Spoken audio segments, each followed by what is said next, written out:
Hi hello എല്ലാവർക്കും പുതിയൊരു വ്ളോഗിലേക്ക് സ്വാഗതം. രേഷ്മയാണ് കേട്ടോ. എല്ലാവരും സേഫായിട്ട് സന്തോഷമായിട്ടിരിക്കുകയാണെന്ന് കരുതുന്നു. ഞങ്ങളിവിടെ ഹാപ്പി ആയിട്ടിരിക്കുകയാണ് കേട്ടോ. ഈ വണ്ടിയൊക്കെ കാണിച്ച് എന്താണെന്ന് ചോദിച്ചു കഴിഞ്ഞാൽ നമ്മളിന്നൊരു യാത്ര പോവുകയാണ്. ഫാമിലിയായിട്ട് എല്ലാവരും ഉണ്ട്. നമ്മളെല്ലാവരും കൂടി പോവുകയാണ്. അപ്പം എവിടെയാണെന്ന് ചോദിച്ചു കഴിഞ്ഞാൽ അച്ഛൻ്റെ അസ്ഥി നിമജ്ജനം ചെയ്തില്ല, അപ്പോൾ അത് ചെയ്യാനായിട്ട് പോവുകയാണ്. പാർത്തമ്മൻ അസ്ഥിയൊക്കെ എടുത്ത് വണ്ടിക്കകത്ത് കയറിയിട്ടുണ്ട്. അപ്പം നമ്മളെല്ലാവരും വന്നിട്ടുണ്ട്. നമ്മളെ ഫാമിലിയിലുള്ള എല്ലാവരും എത്തിയിട്ടുണ്ട്. നമ്മൾ ഇച്ചിരി ലേറ്റായെന്ന് പറഞ്ഞാൽ ചേട്ടനും ചേട്ടത്തി എത്താനായിട്ട് ഇച്ചിരി താമസിച്ചു. അതുകൊണ്ടാണ് നമ്മൾ ലേറ്റായത്. അങ്ങനെ എല്ലാവരും കൂടി ഈ യാത്ര ആരംഭിച്ചിട്ടുണ്ട്. നമ്മുടെ പാവുമ്പേൽ കൂടി യാത്ര ആരംഭിച്ചിട്ടുണ്ട് കേട്ടോ.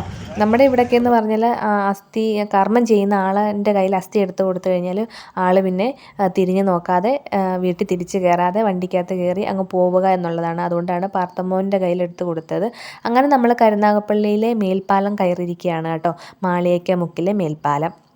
അങ്ങനെ നമ്മൾ അതും കഴിഞ്ഞിട്ട് നമ്മൾ നീണ്ടകര നമ്മുടെ ആ ഒരു പാലത്തിൽ കയറിയിട്ടുണ്ട്. ഞാൻ ഈ ഇതിൻ്റെ നീണ്ടകരയിൽ പോകുന്ന യാത്ര പോകുന്ന വീഡിയോ ഒക്കെ ഞാൻ കാണിച്ചിട്ടുണ്ടായിരുന്നു. ഇത് നമ്മൾ അഴിമുഖമാണ് കേട്ടോ. നമ്മുടെ കടലും കായലും കൂടെ സംഗമിക്കുന്ന ഇടമാണ്. അങ്ങനെ നമ്മൾ യാത്ര പോയിക്കൊണ്ടിരിക്കുകയാണ് കേട്ടോ.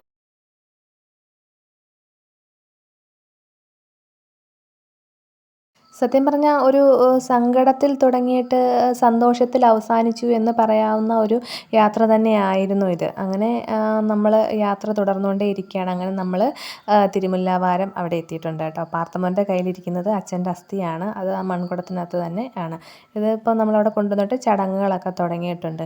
ഞാനിങ്ങനെ ആലോചിക്കുമായിരുന്നു, ഒരു മനുഷ്യൻ എത്ര സമ്പത്തുണ്ടാക്കിയെന്ന് പറഞ്ഞാലും, എത്ര ആൾക്കാരോട് വൈരാഗ്യപ്പെട്ടെന്ന് പറഞ്ഞാലും, എത്ര സന്തോഷമായിട്ട് നടന്നു, എന്തെല്ലാം ഇഷ്ടമുള്ള സാധനങ്ങൾ വാങ്ങിച്ചു എന്ന് പറഞ്ഞാൽ അവസാനം ഇതേപോലെ ഒരു മൺകുടത്തിനകത്തായി നമ്മൾ ഇല്ലാതാവുന്ന ഒരു നിമിഷമാണല്ലോ മനുഷ്യ ജീവിതം എന്ന് പറയുന്നത്. അതൊക്കെ ഞാനിങ്ങനെ ആലോചിച്ച് പോയി. ഒരു കുറച്ച് നേരം കൊണ്ട് എല്ലാവരുടെയും അവസ്ഥ ഇതൊക്കെ തന്നെ ആണല്ലോ. എല്ലാവരും എത്ര അഹങ്കരിക്കുന്നവനും എത്ര വലിയവനും ഇങ്ങനെയൊക്കെ തന്നെ ഒരു രീതിയിലാണല്ലോ പോകുന്നതെന്ന് ഞാൻ ഇങ്ങനെ ആലോചിച്ചു.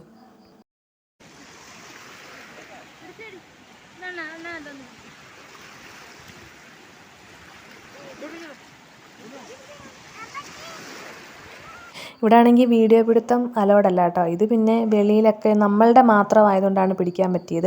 അകത്തിങ്ങനെ കർമ്മം ചെയ്തുകൊണ്ടിരുന്നപ്പം വീഡിയോ പിടിക്കാൻ നേരം ഒരാൾ വന്ന് പറഞ്ഞു വീഡിയോ പിടിക്കാനൊക്കത്തില്ല എന്ന് പറഞ്ഞു. പിന്നെ അതുകൊണ്ട് ഞാൻ വീഡിയോ പിടിച്ചില്ല. ഇതെന്ന് പറഞ്ഞാൽ നമ്മൾ കർമ്മമെല്ലാം കഴിഞ്ഞിട്ട് വിണ്ണം ഉരുട്ടുന്ന ആ ചോറുണ്ടല്ലോ, അത് കൊണ്ട് ഇങ്ങനെ വെള്ളത്തിൽ ഒഴുക്കാനായിട്ട് വരുന്നതാണ്. അപ്പോൾ നമുക്ക് നമ്മളുടെ ആളിനെ മാത്രം പിടിക്കാം. ബാക്കി എല്ലാവരും പല സ്ഥലത്തുനിന്ന് വരുന്ന ആൾക്കാരൊക്കെ അല്ലേ, അതുകൊണ്ടാണ് പിടിക്കാൻ സമ്മതിക്കാത്തത്. ആദ്യം പാർത്തമ്മ മുങ്ങിയിട്ട് വന്നതെന്ന് പറഞ്ഞാൽ നമ്മൾ കൊണ്ടുവന്ന അസ്ഥി ഉണ്ടല്ലോ, അത് വെള്ളത്തിൽ ഒഴുക്കി വിട്ടിട്ടാണ് മുങ്ങിയിട്ട് കയറി വന്നാണ് ഈ ഒരു കുറേ കർമ്മങ്ങളും കാര്യങ്ങളൊക്കെ ഉണ്ട് അത് ചെയ്യുന്നത്. ഇവിടെ എന്ന് പറഞ്ഞാൽ എപ്പോൾ വേണമെങ്കിലും നമുക്ക് വന്ന് ബലിയിടാം കേട്ടോ. ഏതോ ഒരു ദിവസം മാത്രം അങ്ങാണ്ടേ ഉള്ളൂ ബലിയില്ലാത്തത്, ബലിയിടക്കം നടക്കാത്തത്. ഇത് നമ്മുടെ തിരുമുല്ലാവാരമാണ്, കൊല്ലം.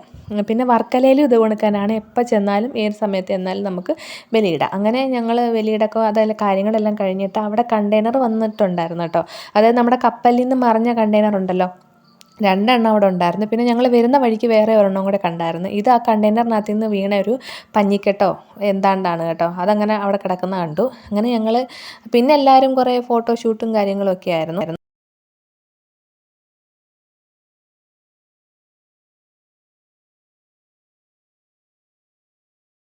അങ്ങനെ പാർത്തമ്മൻ ഒരു ഫ്ലിപ്പൊക്കെ ചെയ്തു.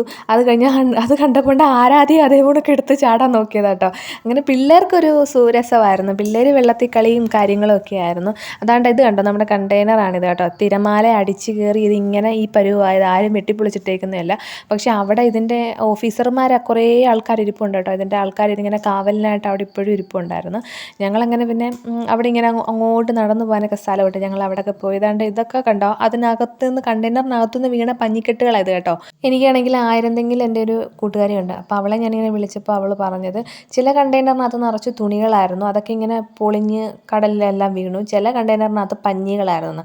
ഇതിനകത്തും കുറേ പഞ്ഞിക്കെട്ടുകളായിരുന്നു കേട്ടോ. അതായത് ഇവിടെയൊക്കെ ഇങ്ങനെ വന്ന് അടിഞ്ഞിട്ടുണ്ട്. ഒരെണ്ണം താണ്ട് ഇവിടെ കിടക്കുന്നു, ഒരെണ്ണം അങ്ങ് ദൂരെയാണ്, സൂം ചെയ്തിട്ടും കാണാൻ പറ്റത്തില്ല. അപ്പം ഇതൊക്കെയായിരുന്നു ഞങ്ങളുടെ വിശേഷങ്ങൾ. കാര്യങ്ങളെല്ലാം കഴിഞ്ഞു, മംഗളമായിട്ട് കഴിഞ്ഞു. വീട്ടിൽ വന്നിട്ട് നമ്മുടെ അസ്ഥിത്തറയുണ്ടല്ലോ, നമ്മൾ വിളക്ക് വെക്കുന്നത്, അവിടെ എല്ലാം കുഴിയൊക്കെ നികത്തി വൃത്തിയാക്കി കേട്ടോ. അപ്പം ഇത്രയുള്ള വിശേഷങ്ങൾ എല്ലാവർക്കും ഇഷ്ടപ്പെട്ട് കാണുമെന്ന് കരുതുന്നു. അപ്പം നമുക്ക് വീണ്ടും നല്ല നല്ല വിശേഷങ്ങളുമായിട്ട് വരാം. അതുവരേക്കും എല്ലാവർക്കും ടാറ്റ. സ്നേഹപൂർവ്വം, രേഷ്മ.